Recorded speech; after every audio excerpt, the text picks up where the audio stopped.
बिस्मिल्लाहिर्रहमानिर्रहीम।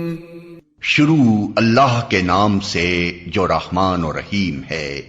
इक़रा बिस्मि रब्बिकल्लज़ी खलक़। पढ़ो ए नबी अपने रब के नाम के साथ जिसने पैदा किया। खलक़ल इंसान मिन अलक़। जमे हुए खून के एक लोथड़े से इंसान की तख्लीक की। इक़रा व रब्बुकल अकरम। पढ़ो और तुम्हारा रब बड़ा करीम है।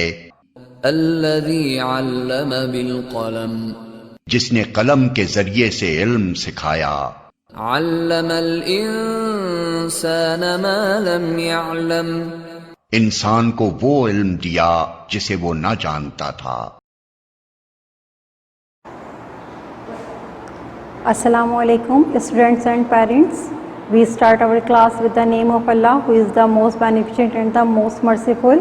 This is class 7 and the 7th video of science. Okay, students, I sure that you have complete your work in your copies from week number 1 to week number 5 with date wise and week wise, because your were copies submitted in the school for checking, so you complete your work, okay, as according to given content solution. Okay students, in our previous class we have been completed our chapter number 4 mixtures. Okay, let's we start our next chapter, chapter number 5 in this class. Okay, the next chapter, chapter number 5 is the solution. So as you know students, okay, when we mix sugar in water, a salt solution is formed. When we mix sugar in water, a sugar solution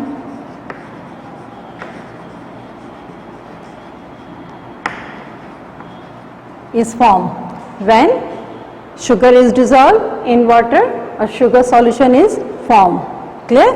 Okay, so that in the sugar which is dissolved in the water is known as solute.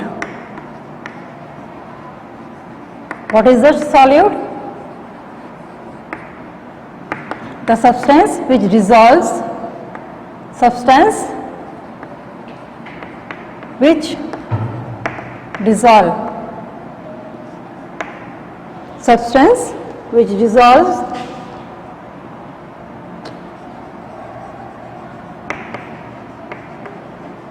is called solutes. वो substance जो dissolve किया जाता है उसे कहा जाता है solute. For example sugar को यहाँ पर वाटर में डिजॉल्व कर रहे हैं तो शुगर सॉल्यूट है. ठीक है. Now the water is known as solvent. Okay, the substance in which the solute dissolve is known as solvent. वो substance जिसमें solute को dissolve किया जाता है वो substance कहलाता है solvent. ठीक है, क्योंकि water में हम sugar को dissolve कर रहे हैं इसलिए water क्या है, solvent है. Solvent substance in which solute dissolve. ठीक है, वो सब्सटेंस जिसके में सॉल्यूट्स को डिसॉल्व किया जाता है वो सब्सटेंस कहलाता है solvent. Clear? Now the sugar is the solution which is form is the solution. What is the solution? Solution is form when one or more than one solutes dissolve in the solvent. Clear? Solution उस वक्त form होता है जब एक या एक से ज़्यादा सॉल्यूट्स को सॉल्वेंट्स में डिसॉल्व किया जाता है. Solutions is a mixture form when one or more solutes dissolve in the solvents. Clear? Solution एक ऐसा मिक्सचर होता है जिसमें एक या एक से ज़्यादा सॉल्वेंट्स को डिसॉल्व किया जाता है. Now the aqueous solution.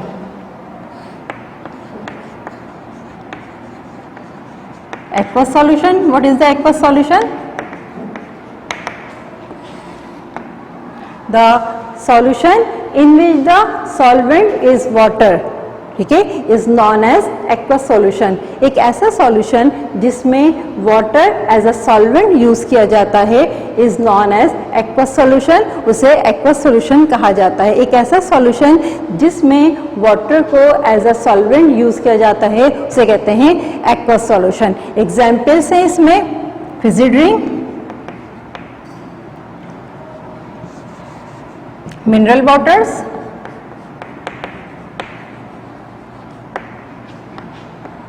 mineral water, salt solution and sugar solution. Clear? These are the aqueous solution. Now the examples of solutions. Examples of solutions: fizzy drinks, ठीक है, and the tincture and air are the examples of mixed solutions. Examples of solutions: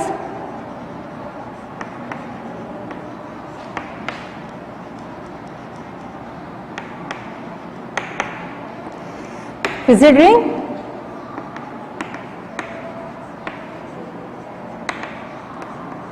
fizzy drinks में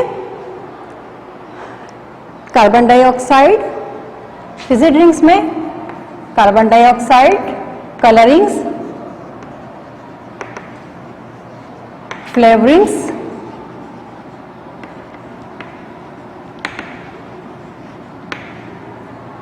sugar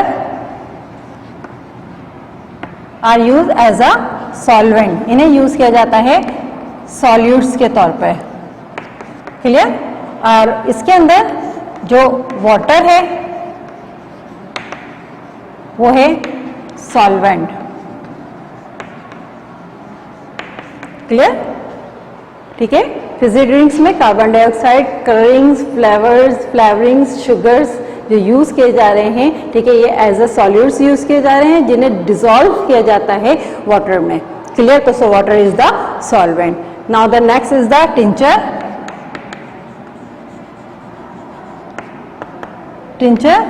tincture में iodine, solute है which is dissolved in the alcohol. Alcohol क्या है? इसका solvent है. ठीक है. क्लियर? तो आयोडीन को अल्कोहल में डिसॉल्व किया जाता है टिंचर आयोडीन में. Clear? Now the next is the air. Air is the mixture of different gases in which the carbon dioxide, oxygen and gases, different gases. For examples इसमें noble gases are present as a solute. These gases are dissolved in nitrogen gas. ये nitrogen gas में dissolve हुई होती है. So the nitrogen gas is present as a solvent. इसे ये solvent के तौर पर मौजूद होती है. क्लियर? ठीक है. These are the examples of solutions. ठीक है. Next the nature of the solution. Nature of the solution. Nature of solution. Mass of solution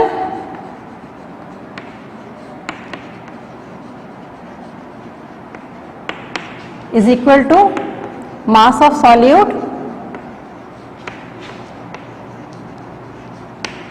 plus mass of solvent.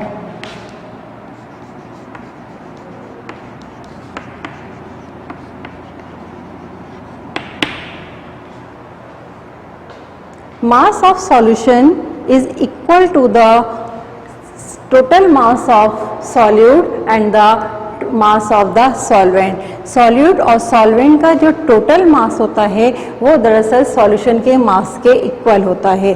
Clear? The mass of the solution is equal to the mass of the solute and the mass of the solvent. ठीक है, यानी जो solutes हम solvent में dissolve कर रहे हैं, ठीक है, वो डिसअपियर नहीं होता, ना ही वो वेस्ट होता है, बल्कि वो मास सॉल्यूट का मास सॉल्वेंट के मास के साथ ऐड हो जाता है। इसलिए सॉल्यूशन का मास इक्वल होता है सॉल्यूट और सॉल्वेंट के टोटल मास के इक्वल। This is known as the conservation of mass, इसको कहा जाता है कंजर्वेशन ऑफ मास। ठीक है, now the uses of solutes and solvents. Now the next topic is the uses of solutes and solvents. ठीक है, first is the water, uses of solvents and solutions.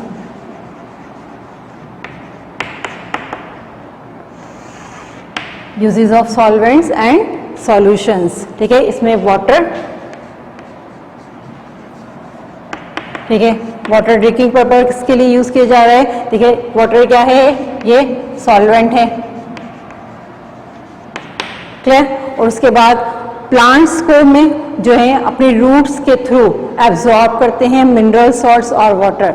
ठीक है, लेकिन ये मिनरल सॉल्ट और waters को एज अ सॉल्यूशन एब्जॉर्ब करते हैं। मिनरल सॉल्ट्स, ठीक है, mineral salt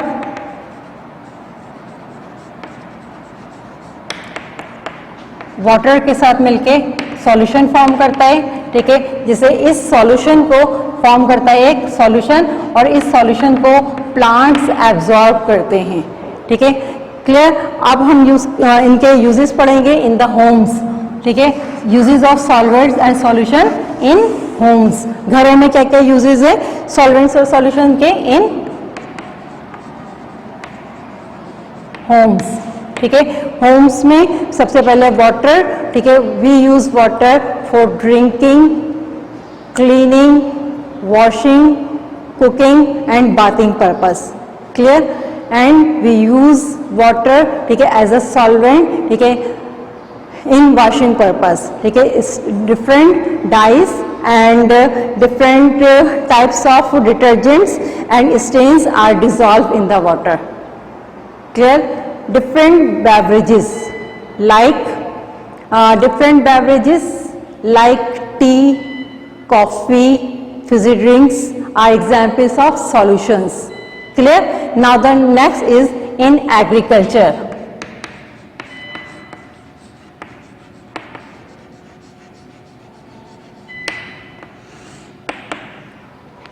Agriculture, mineral salts and fertilizers are dissolved in water.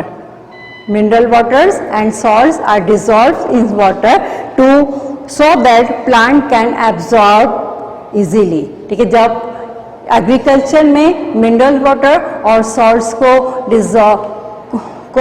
जो वाटर में डिजॉल्व करके यूज किया जाता है। ठीक है, प्लांट्स पर स्प्रे करने के लिए, ताकि प्लांट्स जो हैं वो इनको इजीली एब्जॉर्ब कर सकें।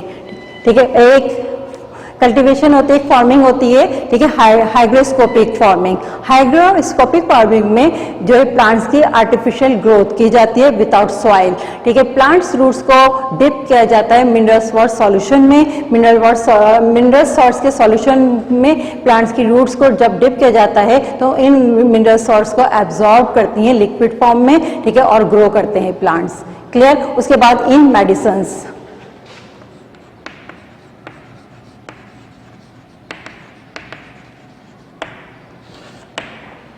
मेडिसिन्स में डिफरेंट मेडिसिन्स को या फॉर एग्जांपल कफ सिरप्स में मिक्स किया जाता है सॉल्ट सॉल्यूशन को, उनके टेस्ट को बेटर बनाने के लिए। टेस्ट को अच्छा बनाने के लिए, बेहतर बनाने के लिए सॉल्ट सॉल्यूशन को यूज़ किया जाता है ज़्यादातर मेडिसिन्स में, इस पर और या फॉर एग्जांपल कफ सिरप्स में यूज़ किया जाता है। In industries,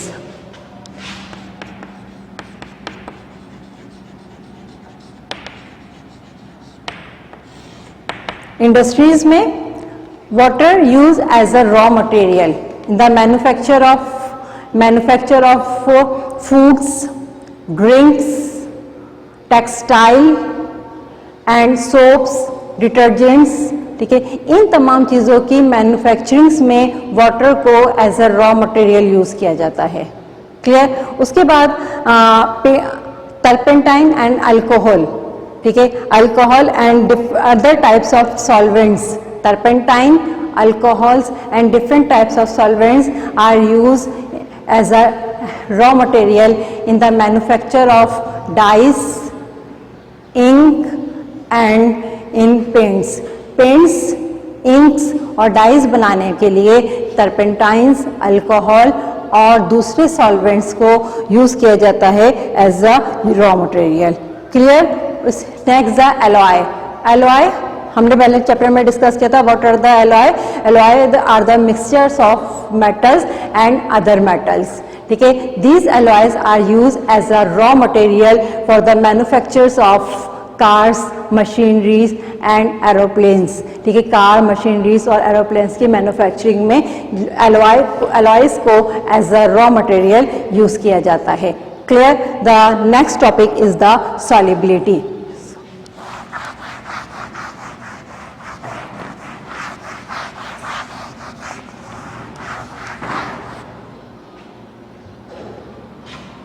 The next topic is solubility.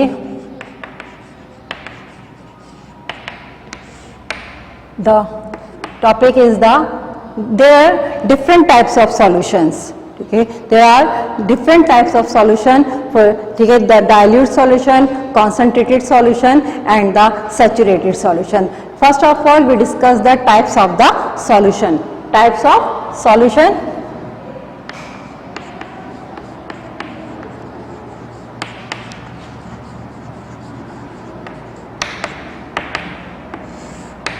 First is the dilute solution.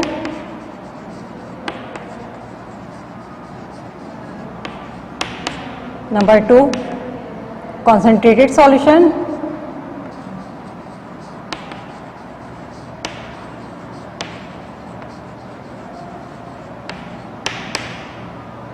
And the third is saturated solution.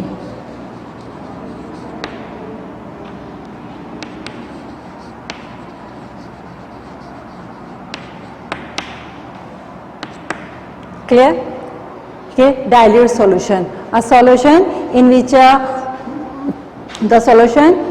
a small amount of solutes dissolve in the given amount of solvent is known as the dilute solution. एक ऐसा solution जिसमें solutes का small amount, ठीक है, किसी given solvent में dissolve किया जाता है तो जो solution बनता है उसको कहा जाता है dilute solution. Clear? The solution in which the small amount of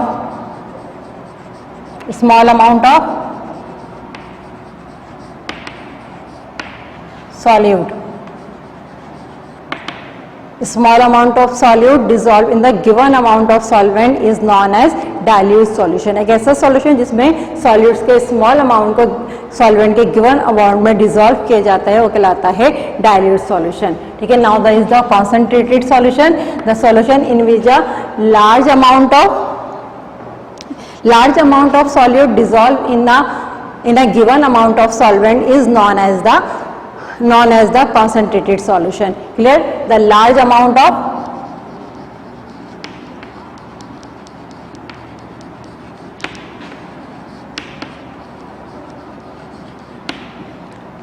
the solution in which the large amount of solute, ठीक है, dissolved in a given amount of solvent is known as the concentrated solution, ठीक है। जिसमें एक ऐसा solution जिसमें solute का large amount solvent में dissolve किया जाता है उसे कहा जाता है concentrated solution. Clear? The next is the saturated solution. The solution in which the maximum amount of solute,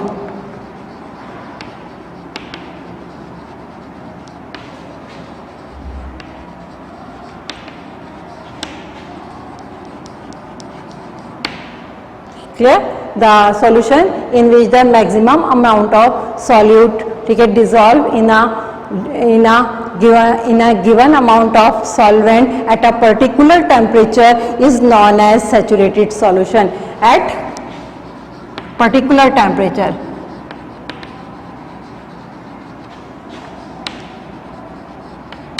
clear? The solution in which a maximum amount of solutes dissolve in a given amount of solvent at a particular temperature is known as saturated solution. जिसमें जो है maximum amount dissolve किया जा रहा है, यानी इतना amount dissolve किया जा रहा है कि पर्टिकुलर टेम्परेचर पर उससे ज़्यादा अमाउंट डिजॉल्व नहीं हो सकता सॉल्वेंट के अंदर सॉल्यूट का, तो उस सॉल्यूशन को कहा जाता है saturated solution. Clear? These are the different types of solutions. ठीक है, now is the solubility.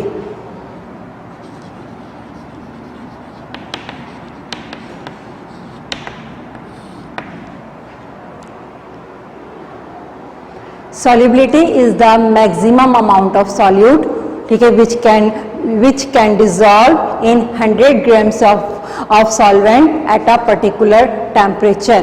Solubility is the maximum amount of solute,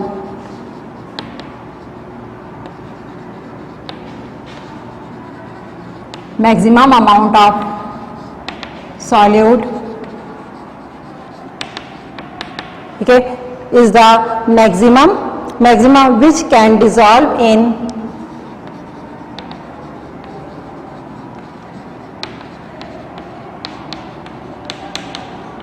100 gram of solvent at particular temperature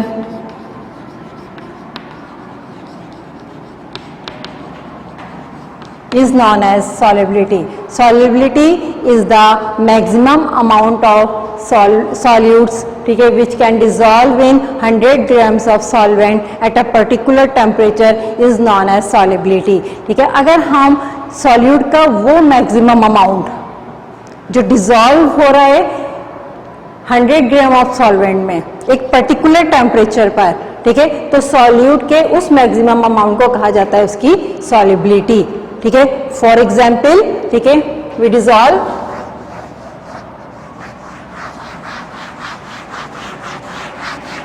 for example we dissolve 22 gram of sugar. Solute है हमारे पास कितना? Solute है हमारे पास 22 ग्राम, ठीक है, विच dissolve in solvent कितना है? 100 ग्राम, ठीक है, 100 ग्राम सॉल्वेंट है, ठीक है, उसको हमने, ठीक है, डिजॉल्व किया और टेम्परेचर हमारे पास कितना? 25 डिग्री सेंटीग्रेड. ठीक है, so the 22 gram of solute sugar is dissolved in the 100 gram of water at 25 degree centigrade. What is the solubility of the sugar? For example, the solute is the sugar, ठीक है, the solvent is the water. What is the solubility of the sugar? The solubility of sugar is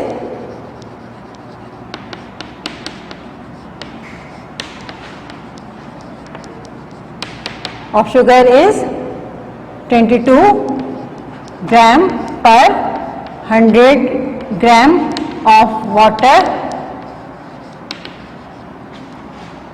in at 25 degree centigrade. So the solubility is the of sugar is solubility of sugar is, ठीक है, 22 ग्राम पर 100 gram of water at 25 degree centigrade. Clear? ठीक है, what is the solubility? Solubility is the maximum amount of solid which dissolve in 100 gram of solvent, ठीक है, at a particular temperature. Clear? उसके बाद जो है फैक्टर्स अफेक्टिंग ऑन सॉल्युबिलिटी. कौन कौन से फैक्टर्स हैं जो सॉल्युबिलिटी पर इफेक्ट कर सकते हैं? Clear? Factors affecting on solubility. Factors affecting on solubility, कौन कौन से फैक्टर्स हैं जो सॉल्युबिलिटी पर अफेक्ट करते हैं? Number 1 temperature,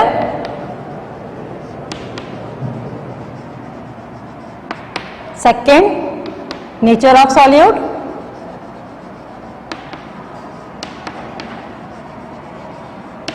third nature of solvent. These factors affecting on the solubility, ठीक है, टेम्परेचर, ठीक है, nature of solute and nature of solvents, ठीक है, these factor affecting on the solubility. First of all discuss the temperature, how temperature can affected on the solubility, ये temperature solubility पर किस तरह से अफेक्टेड होता है. क्लियर?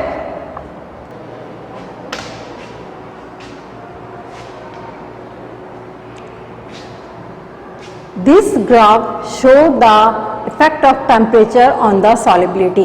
ठीक है, the solubility of copper sulfate in water. This graph show the solubility of copper sulfate in water. ठीक है, the solubility of copper sulfate, ठीक है, at different temperature is different. ठीक है, this graph show the solubility of copper sulfate at different temperature, ठीक है, is different. Clear?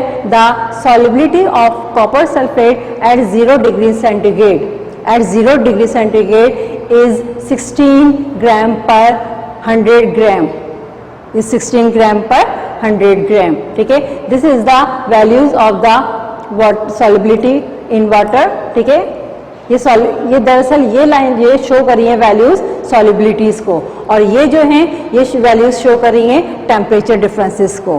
Clear?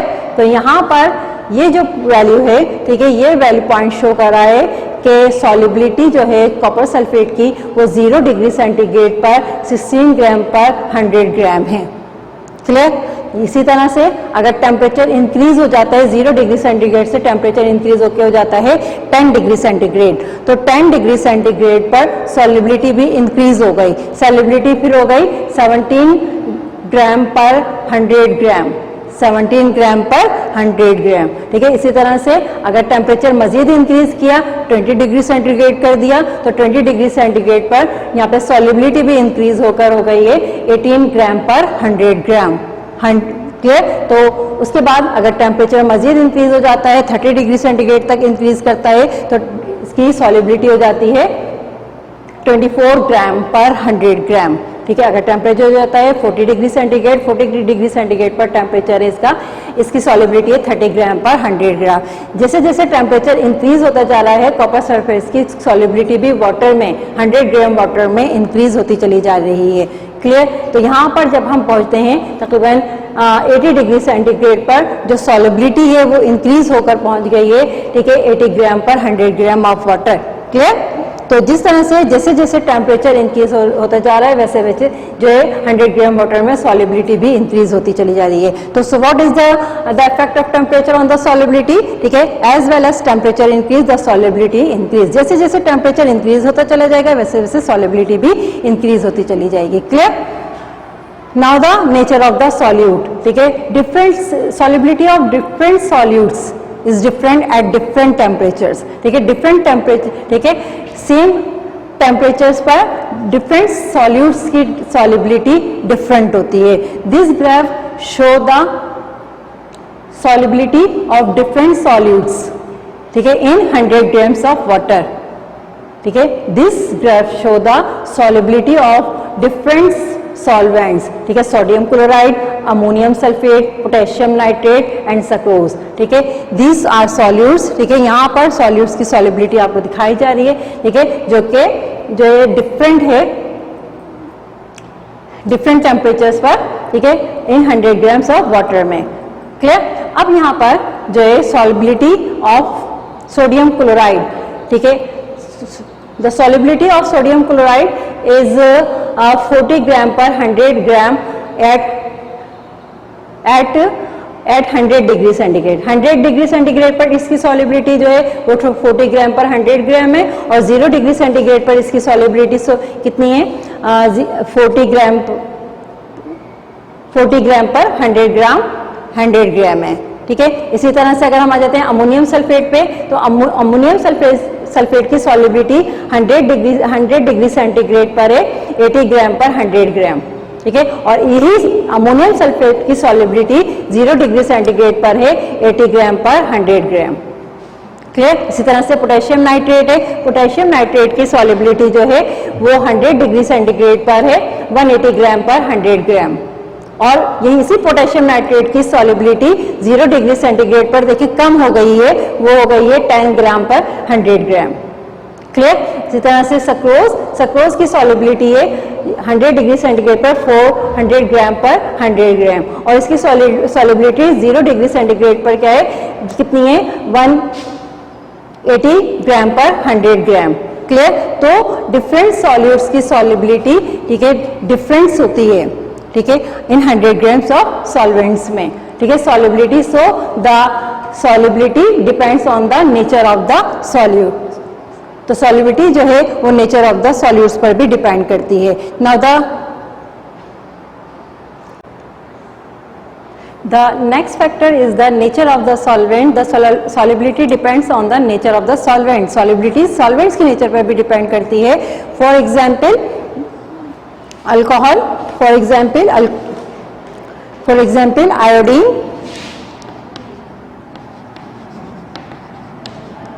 is undissolved in water. Iodine जो है वाटर में dissolve नहीं होता, ठीक है, अनडिसॉल्व इन वाटर। आयोडीन वाटर में डिसॉल्व नहीं होता बट इट डिसॉल्व इन, ठीक है, ये आयोडीन, ठीक है, dissolve in alcohol,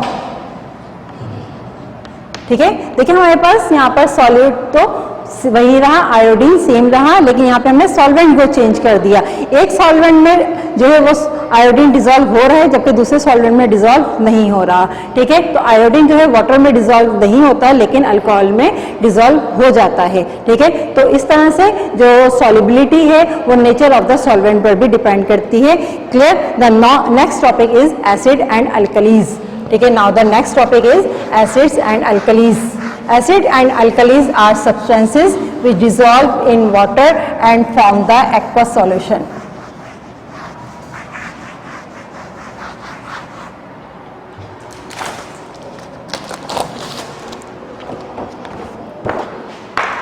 Now the next topic is acids and alkalis, ठीक है। Acids and alkalis are those substances which dissolves in water, ठीक है, and form the aqueous solution. Acids और alkalis ऐसे substances होते हैं जो water में dissolve होकर aqueous solution form करते हैं। सबसे पहले हम यहाँ पर डिस्कस करेंगे acids को। Clear? Acids. Acids, what are the properties of the acids? ठीक है, some substances which have acids, कि कुछ सब्सटेंसेस ऐसे होते हैं जिनमें एसिड्स मौजूद होते हैं। For example citrus fruits, for example lemon and oranges, lemon and oranges they have citrus acid, ठीक है, दे हैव सिट्रिक एसिड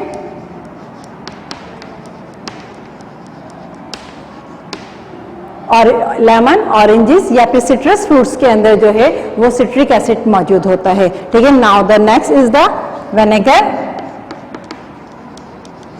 सिरका, ठीक है। विनेगर में होता है एथेनोइक एसिड,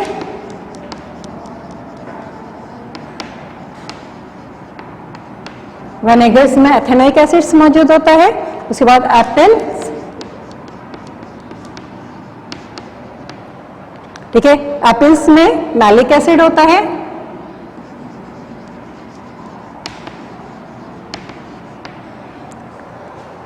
ग्रेप्स, ग्रेप्स में टार्टारिक एसिड होता है।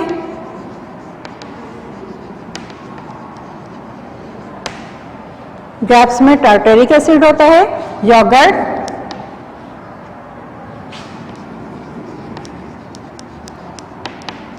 लैक्टिक एसिड होता है।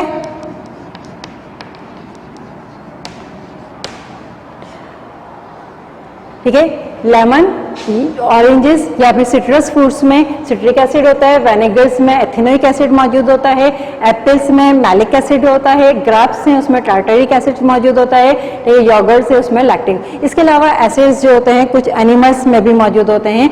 एनिमल्स में है आंट्स हैं या फिर बीज, शहद की मक्खियाँ, ठीक है, इनमें मौजूद होता है, ठीक है, फॉर्मिक एसिड्स।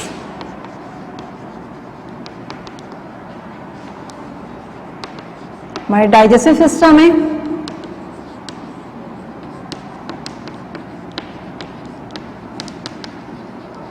इसमें होता है हाइड्रोक्लोरिक एसिड।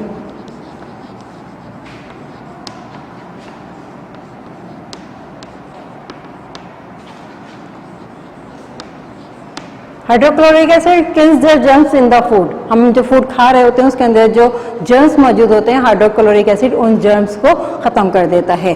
क्लियर। इसी तरह से अगर हम बात करते हैं रेन वाटर की, रेन वाटर में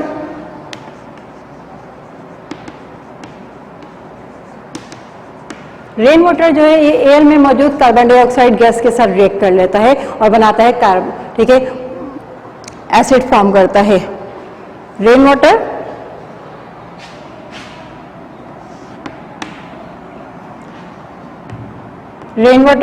जो है उस वक्त एसिडिक रेन, ठीक है, बनती है, फिर उससे हमें कार्बन डाइऑक्साइड गैस के साथ रिएक्ट करता है और इसके साथ बनती है फिर एसिडिक रेन। एसिडिक रेन दरअसल पॉल्यूशन की वजह से भी होती है। अगर पॉल्यूटेड गैसेस मौजूद हैं तो ये पॉल्यूटेड गैसेस जो होती हैं रेन वाटर के साथ मिलकर जो रिएक्शंस फॉर्म करती हैं और वो रेन वाटर कन्वर्ट हो जाता है एसिड्स में, इस तरह से एसिडिक रेन्स होती हैं। क्लियर। तो इसमें सल्फर डाइऑक्साइड और दूसरे नाइट्रोजन ऑक्साइड्स, ठीक है, ऑक्साइड्स ऑफ नाइट्रोजन और सल्फर डाइऑक्साइड जो हैं ये अगर एयर्स में मौजूद होते हैं तो एयर्स में अगर मौजूद होते हैं तो ये जो है रेन वाटर के साथ मिल जाते हैं और इनके साथ मिलकर जो है वो एसिडिक रेन में उसको कन्वर्ट कर देते हैं और इस तरह से जो है ये एसिडिक रेन्स जो होती हैं ये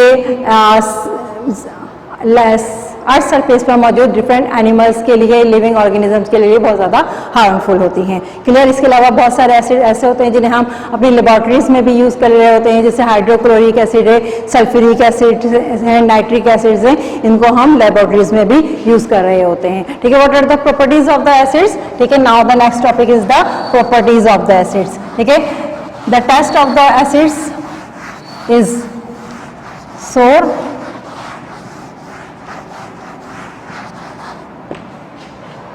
next topic is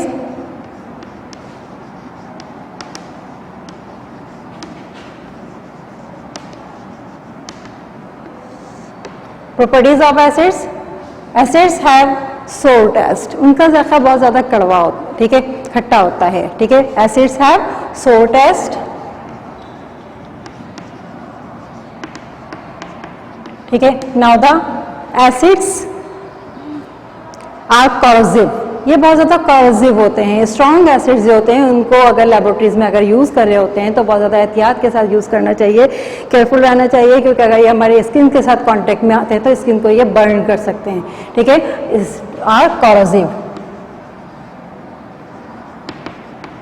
ठीक है। स्ट्रॉन्ग एसिड्स आर कॉरोसिव, जो कि which are dangerous for the, बहुत ज़्यादा खतरनाक होते हैं।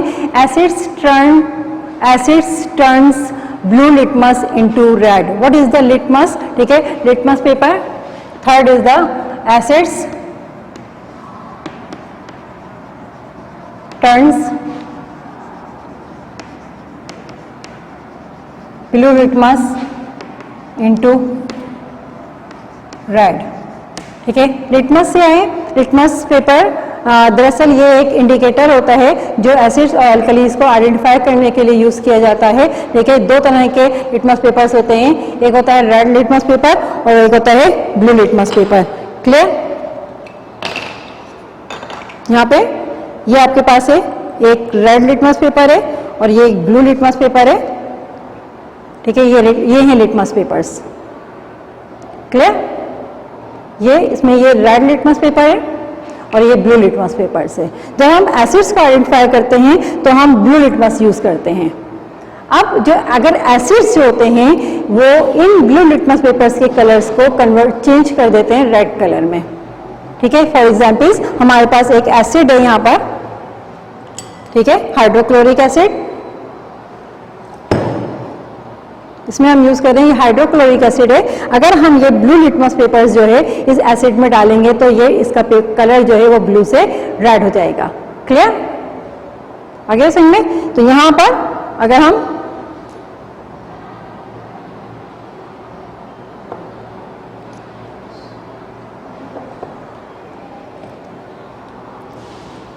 ये हमारे पास एसिड है, क्लियर। अगर हम इसमें ये ब्लू लिटमस डालेंगे तो इसका कलर चेंज होके रेड हो जाएगा, क्लियर, सही है। तो एसिड्स जो होते हैं वो ब्लू लिटमस, अगर जो है अगर किसी भी सॉल्यूशन में ब्लू लिटमस का कलर चेंज होकर रेड हो रहा है तो उससे ये आइडेंटिफाई हो जाएगा कि गिवन सॉल्यूशन जो है वो एसिड से, क्लियर। उसके बाद acids react with alkalis form acid water and salts. Acid अगर रिएक्ट करते हैं अल्कलीज के साथ तो सॉल्ट्स और वाटर फॉर्म होता है, clear. As now the next is alkali acids react with alkalis form salt and water, clear. Acids alkalis के साथ रिएक्ट करते हैं तो सॉल्ट एंड वाटर फॉर्म करते हैं। फॉर एग्जांपल हमारे पास एक एसिड है हाइड्रोक्लोरिक एसिड,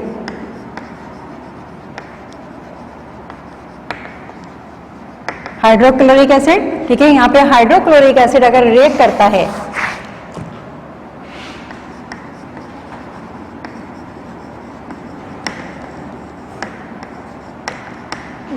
ठीक है दूसरी अल्कली के साथ, और अल्कली हमारे पास क्या है, sodium hydroxide,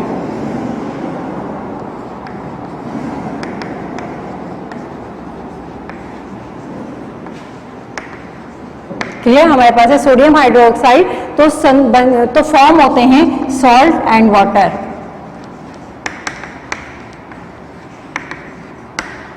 clear. When acid reacts with alkalis, ठीक है, form salt and water, clear. For example hydrochloric acid, this is the acid react with sodium hydroxide which is the alkali form the salt and water, clear, ठीक है। Acids are the good conductor of heat and electricity. जब heat electricity pass हो जाती है acids में से, ठीक है, इस वजह से इनको कार बैटरीज वगैरह में यूज किया जाता है एसिड्स को, ठीक है। एसिड्स, ठीक है, when acids react with metals, अगर एसिड्स का रिएक्शन मेटल्स के साथ कराते हैं तो फॉर्म होती है हाइड्रोजन गैस रिलीज होती है। Now the next property is acids react with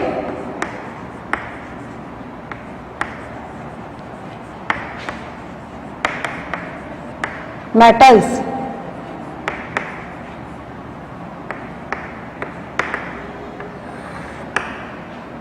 from hydrogen gas,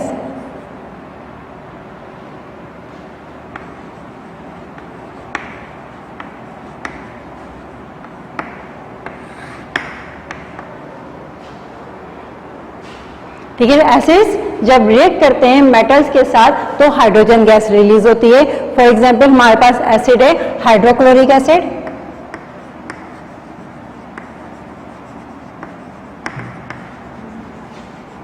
react करता है मेटल जिंक के साथ तो क्या बनेगा, जिंक क्लोराइड फॉर्म होगा हमारे पास, जिंक क्लोराइड, और यहाँ पे हमारे पास साथ में रिलीज होगी hydrogen gas, clear. When acid reacts with metals, ठीक है, हाइड्रोजन गैस इज फॉर्म, ठीक है। How can you identify the hydrogen gas? आप इस हाइड्रोजन गैस को कैसे आइडेंटिफाई करेंगे? एक माचिस की तीली जलाकर हाइड्रोजन गैस के करीब लेकर जाते हैं तो वो माचिस की तीली पॉप साउंड के साथ बुझ जाती है, तो उसका बुझना ये शो करता है कि गैस जो है वो हाइड्रोजन है, सही है। तो इस तरह से the next reaction is the when acid reacts with carbonate, ठीक है, form carbon dioxide. Acids react with carbonates, acids react करते हैं कार्बोनेट के साथ और फॉर्म होती है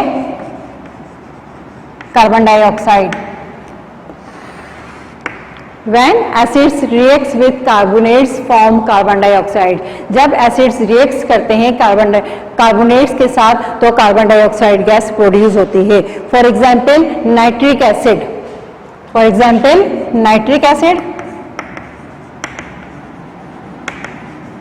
react with calcium carbonate,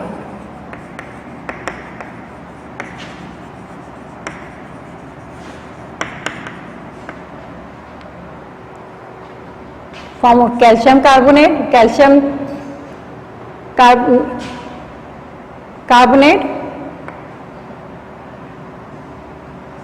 form होगा कैल्शियम नाइट्रेट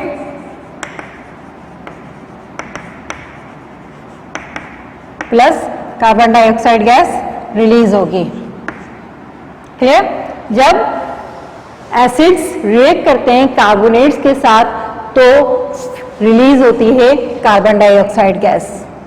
ठीक है, when nitric acid reacts with calcium carbonate from the calcium nitrate and release carbon dioxide gas. ठीक है, how can you identify the carbon dioxide? When you passing the lime water from the carbon dioxide gas white प्रिसिपिटेट्स were form.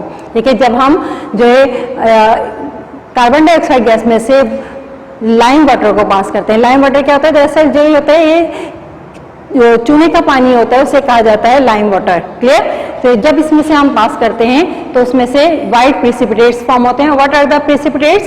प्रिसिपिटेट्स are the solids which form when two liquids are mix. जब दो liquids को आपस में mix किया जाता है तो जो सॉलिड्स फॉर्म होते हैं उनको प्रिसिपिटेट्स कहा जाता है। क्लियर? तो जब हम इसमें से लाइम वाटर को पास करेंगे तो व्हाइट प्रिसिपिटेट्स फॉर्म होंगे और व्हाइट प्रिसिपिटेट्स का फॉर्म होना यह प्रूफ करता है कि रिलीज होने वाली गैस कार्बन डाइऑक्साइड है। Clear? The next topic is the alkalis.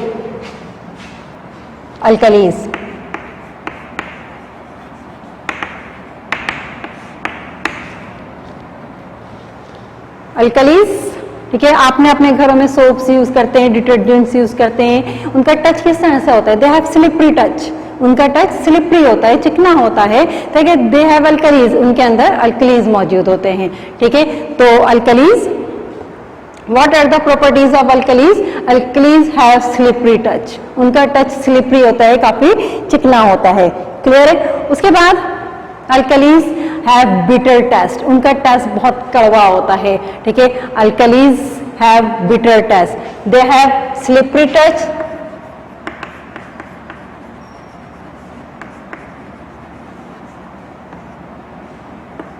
bitter test.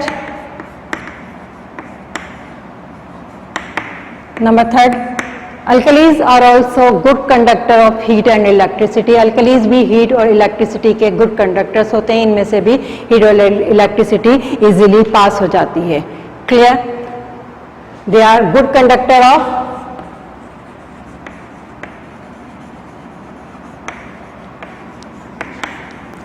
heat and electricity.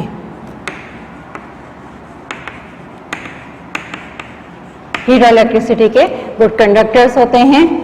ठीक है, alkalis change red litmus into blue. Alkalis जो होते हैं ये रेड लिटमस को ब्लू कर देते हैं. जिस तरह से आपको हमने अभी बताया था कि लिटमस पेपर दो तरह के होते हैं, एक ब्लू होता है और रेड होता है. ब्लू को हमने यूज किया था एसिड्स की आइडेंटिफिकेशन के लिए. हमने यूज किया था एसिड्स की आइडेंटिफिकेशन के लिए कि एसिड्स ने इनका कलर कैसा कर दिया था, रेड. अब हम अल्कलीज की आइडेंटिफिकेशन के लिए हम यूज करेंगे रेड लिटमस पेपर. जो रेड लिटमस पेपर है, ठीक है, ये इसको अल्कलीज टर्न कर देंगे ब्लू लिटमस पेपर में. क्लियर? ठीक है, इस तरह से हमने यहाँ पे हमारे पास अल्कली है सोडियम हाइड्रोक्साइड जो हम लेबोरेटरीज में यूज करते हैं. ठीक है, जो हम लेबोरेटरीज में यूज करते हैं सोडियम हाइड्रोक्साइड. ठीक है, इसे हम सोडियम हाइड्रोक्साइड को हम लेबोरेटरीज में यूज करते हैं. ठीक है, इसके टेस्ट के लिए हम यूज करेंगे रेड लिटमस पेपर.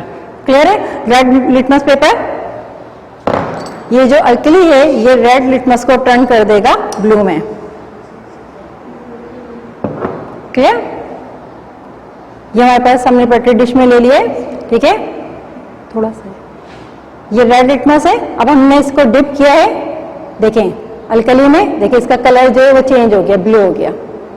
क्लियर? इसका कलर जो है वो चेंज हो गया। तो alkalis turn red litmus into blue, alkalis turn red litmus into blue. Alkalis जो हैं वो दरअसल ये जो लिटमस पेपर हैं ये यूज होते हैं आइडेंटिफिकेशन के लिए अल्कलीज और एसिड्स की। ठीक है, इसमें जो लिटमस पेपर्स हैं इन्होंने यहाँ पे अगर इसका कलर रेड से ब्लू हो जाता है तो हम आइडेंटिफाई कर रहे थे कि गिवन सॉल्यूशन जो है वो अल्कली है। ठीक है, so the property of alkali is that, ठीक है, alkalis change blue litmus, red litmus into blue. Clear? Litmus into blue. These are the properties of alkalis. Now the next is the, ठीक है, when alkalis react with acids, ठीक है, they form salt and water. जैसे अभी हमने पहले भी discuss किया था आपसे एसिड्स की प्रॉपर्टीज में, उसी तरह से सेम एसिड जब हमारे पास कोई अल्कली है, सोडियम हाइड्रोक्साइड,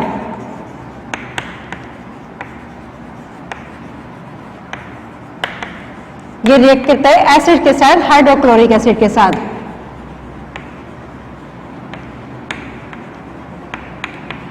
ठीक है, तो फॉर्म होगा salt and water. Clear?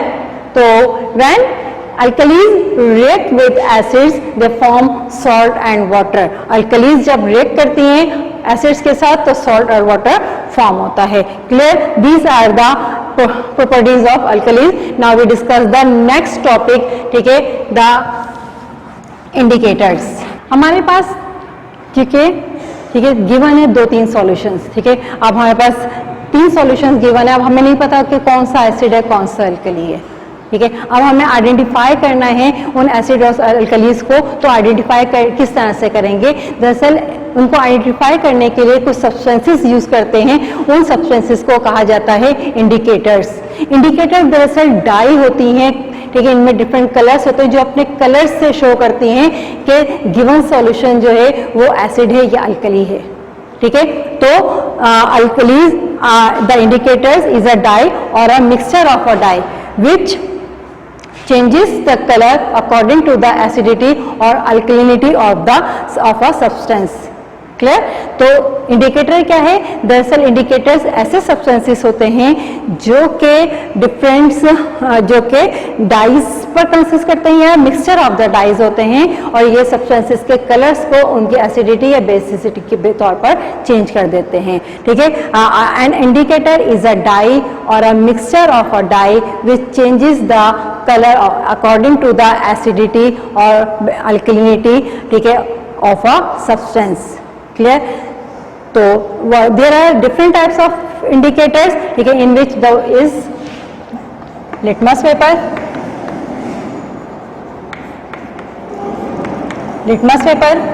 Second pH scale,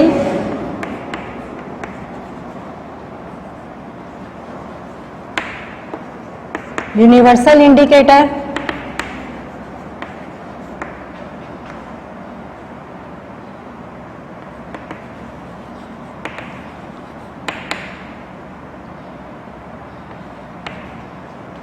and the pH meter.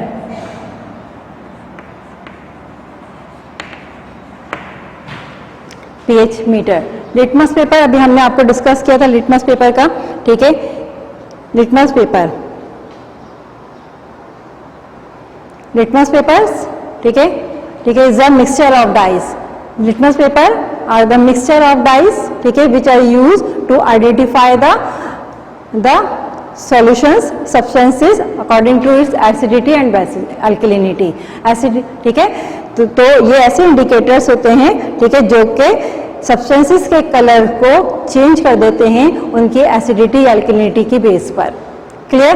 ठीक है, these are form by the lichens plant. Lichens plant से इनको फॉर्म किया जाता है। ठीक है, 2 तरह के होते हैं, एक ब्लू कलर में है, रेड कलर में है। अभी आपको बताया था जो ब्लू कलर है, blue colour acids turn blue litmus into red. ठीक है, एसिड्स जो होते हैं वो, ये चाहे वो कोई सा भी एसिड हो, वो ब्लू लिटमस को टर्न कर देगा रेड लिटमस में। ठीक है, and the red litmus turn into, ठीक है, alkalis turn red litmus into blue. Clear. Now the next is the pH scale. ठीक है, पीएच स्केल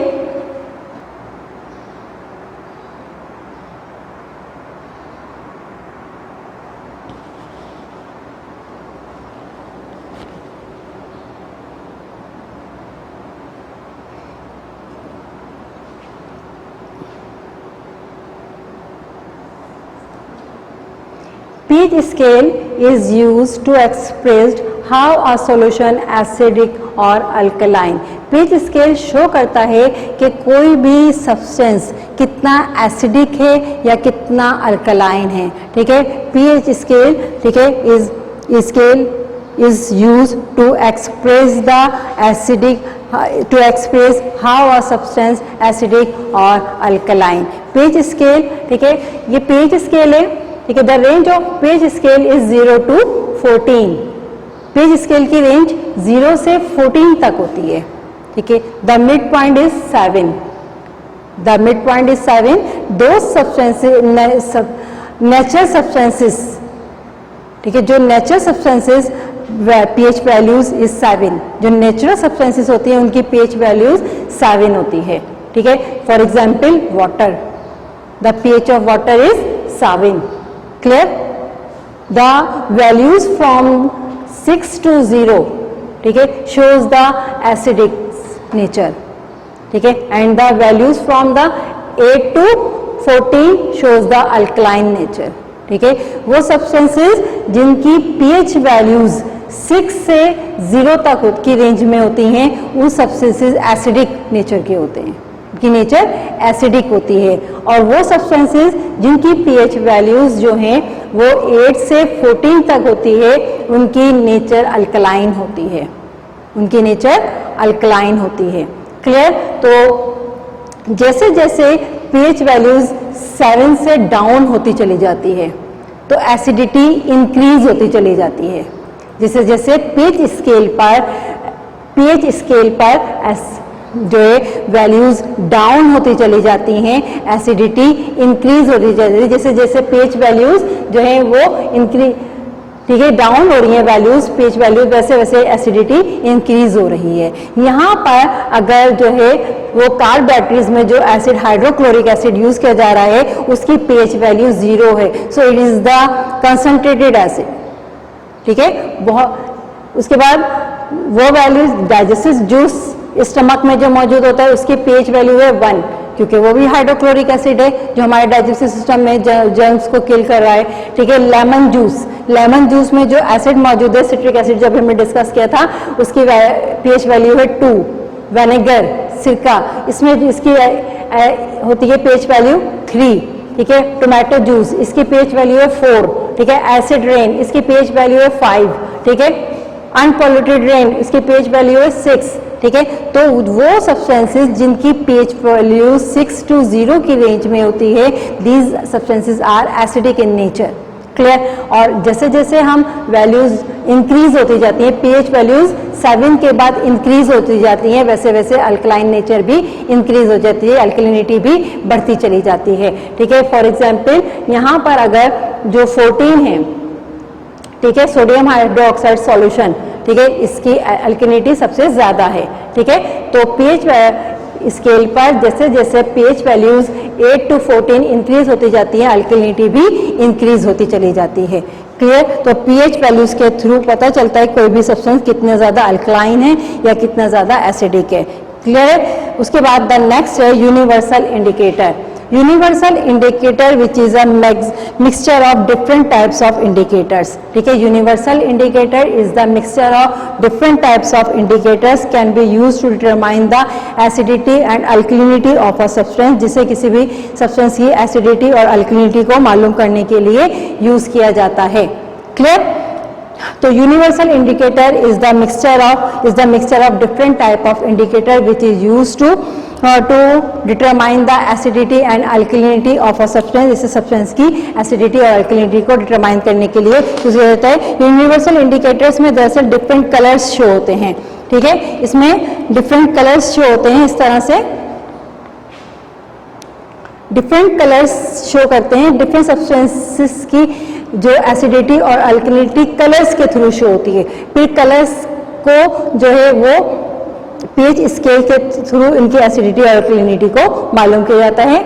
क्लियर, सही है। तो यहाँ पर ये पीएच स्केल है, ठीक है, ये पीएच स्केल है इनका, और ये पीछे कलर्स से रिजेंबल करके इसकी जो है पीएच वैल्यूज को मालूम किया जाता है।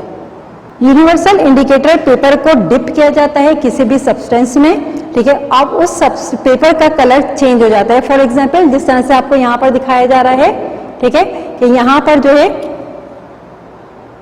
देखें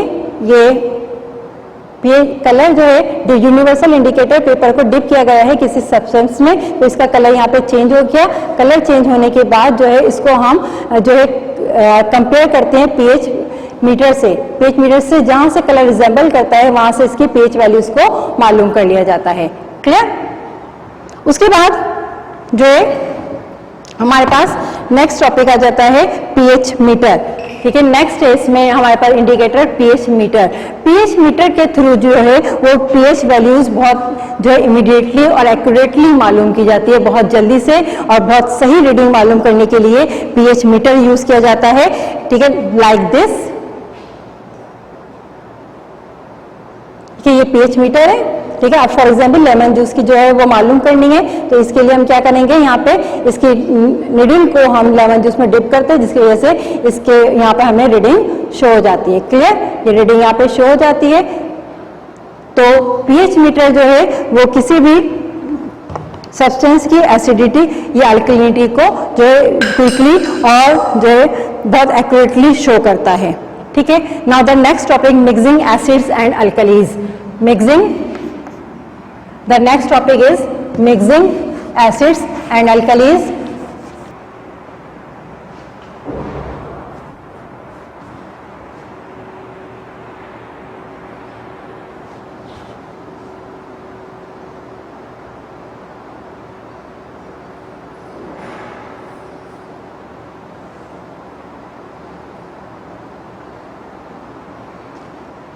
अब हम अगर किसी एसिड में किसी अल्कली को ऐड करते हैं तो उसमें क्या चेंजिंग आती हैं, उसकी पीएच किस तरह से चेंज होती है, ठीक है, इसको हमने डिस्कस करना है, ठीक है, कि अल्कली किसी भी एसिड में अल्कली को चेंज करने के बाद पीएच वैल्यूज में किस तरह से चेंजिंग आ रही हैं। क्लियर। उसके लिए हमने एक फॉर एग्जांपल बीकर में हमने एसिड लिया, हाइड्रोक्लोरिक एसिड, ठीक है, और इसके अंदर हमने इंडिकेटर को ऐड कर दिया। इंडिकेटर क्यों ऐड करेंगे, आपको पता है कि इंडिकेटर जो है वो डिफरेंट पीएच वैल्यूज पर डिफरेंट कलर्स को शो करेगा, जिससे हम पीएच वैल्यूज को मालूम कर सकेंगे, ठीक है। तो एसिड के अंदर सबसे पहले जो है वो एक इंडिकेटर ऐड कर देते हैं डिफरेंट कलर पीएच वैल्यूज पर डिफरेंट कलर्स को शो करने के लिए। क्लियर।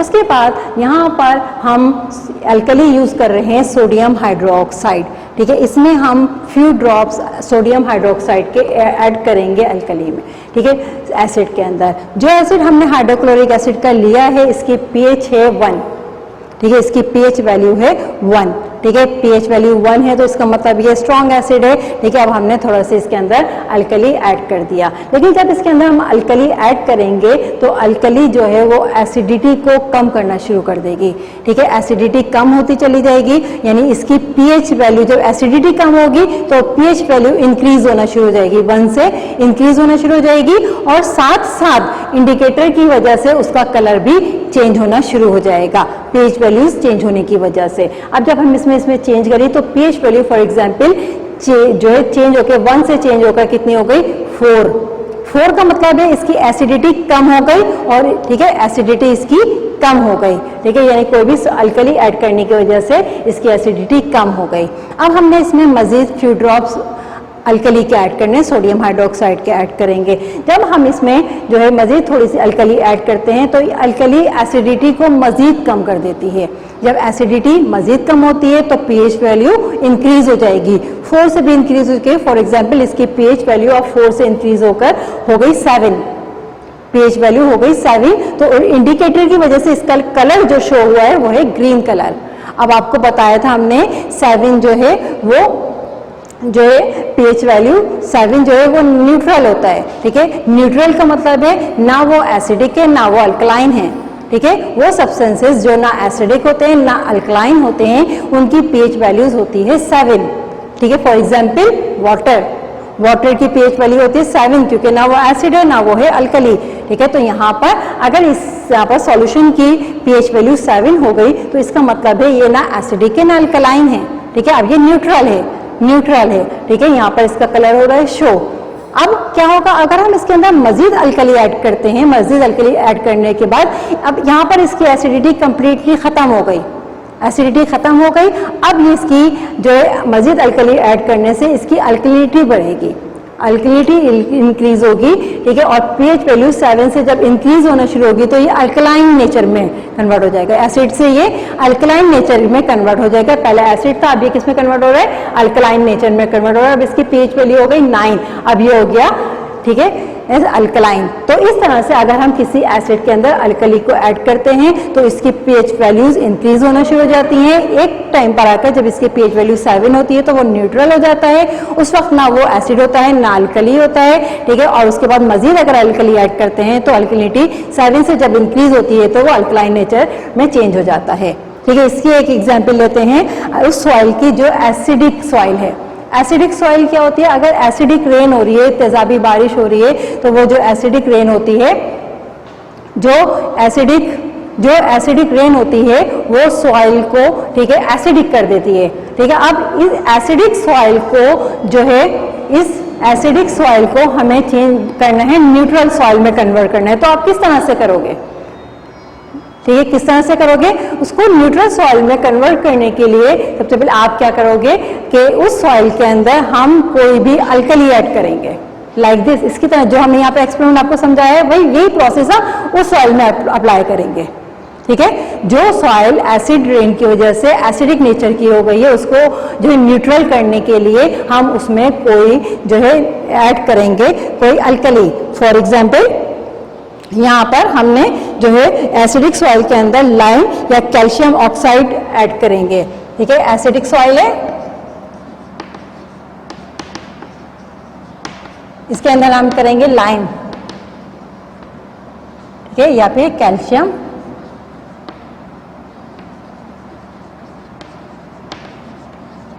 ठीक है, लाइम या कैल्शियम ऑक्साइड, ठीक है, ऐड करेंगे। अब क्या होगा, एसिडिक सॉइल है तो जाहिर बात है pH उसकी 7 से लो है, 7 से उसकी pH लो है। जब हम उसके अंदर ऐड करते हैं कैल्शियम ऑक्साइड तो उसकी pH values Aahista Aahista increase होना शुरू हो जाएगी, ठीक है। जब उसकी pH वैल्यूज 7 तक पहुंचती है तो उस वक्त वो सॉइल हो जाती है न्यूट्रल सॉइल। अब वो ना एसिडिक है ना अल्कलाइन है, अब जो है सॉइल हो गई है फर्टाइल, फिर उसमें प्लांट्स वगैरह ग्रो कर सकते हैं। क्लियर। तो इस तरह से जो है एसिडिक सॉइल को जो है वो जो न्यूट्रल करने के लिए उसके अंदर कोई भी अल्कलाइन या लाइम यूज किया जाता है। Clear. The chapter has been completed. Note down the diary, lecture diary, note down the lecture diary.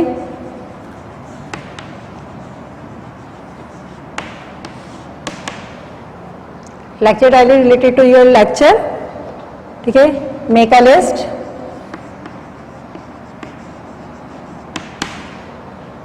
Of some acids and alkalis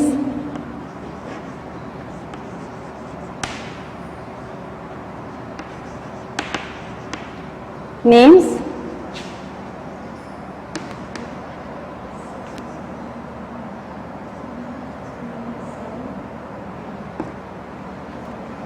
make a list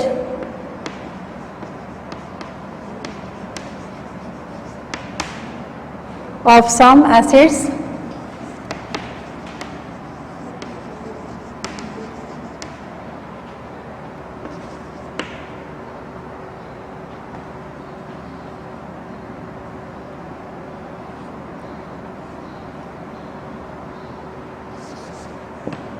which found in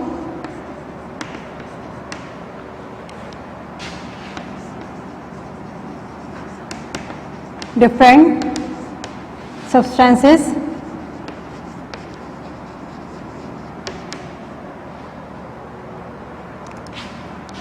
Copy, note down the copy diary.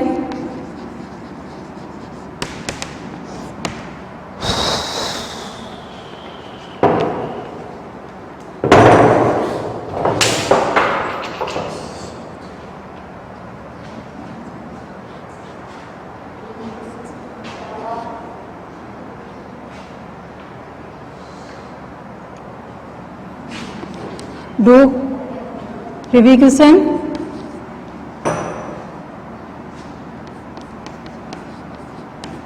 Six to 9.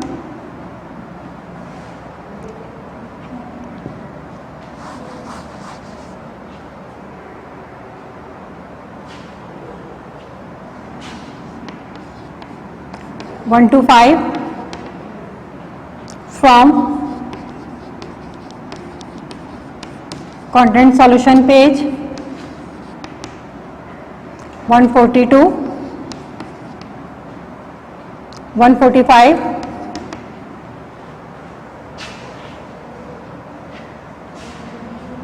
think about it.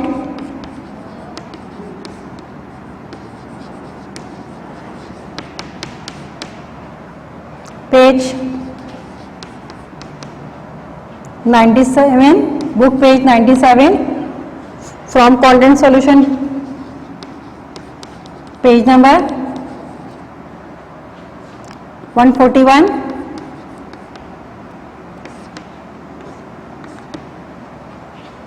Try it out.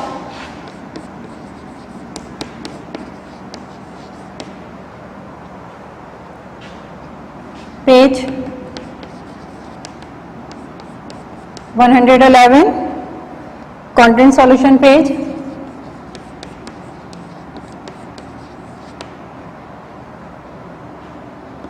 146.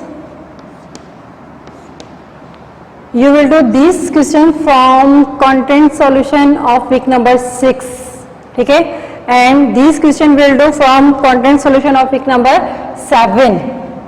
Week number 7 से आपने करने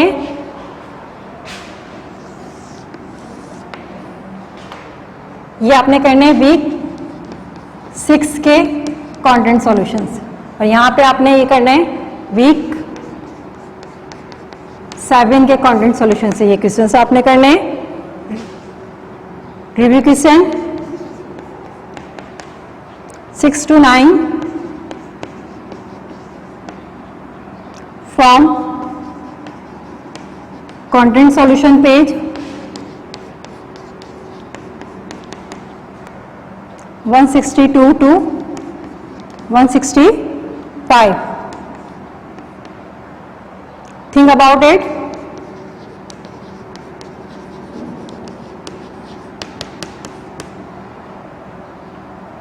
Page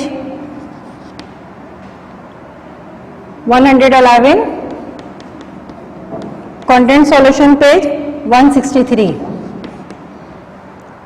Think 10.